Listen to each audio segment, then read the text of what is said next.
1 October Gandhi चौक येथे पंचदीप नवरात्र महोत्सव समितीतर्फे प्रतिष्ठापित केलेली 25 फूट उंचीची मातेसमोरची प्रतिमा यंदाही आकर्षणाचे केंद्र ठरली आहे.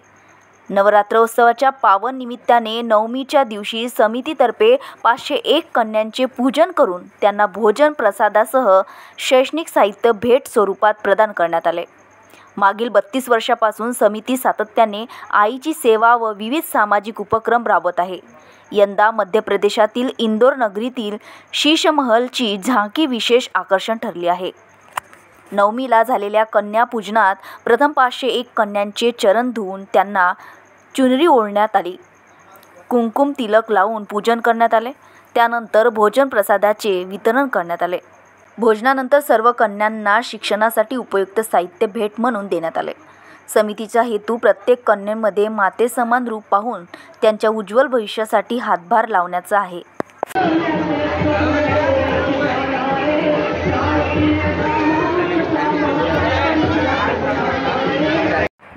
अर्चना रक्षे, विदर्भ न्यूज, अमरावती.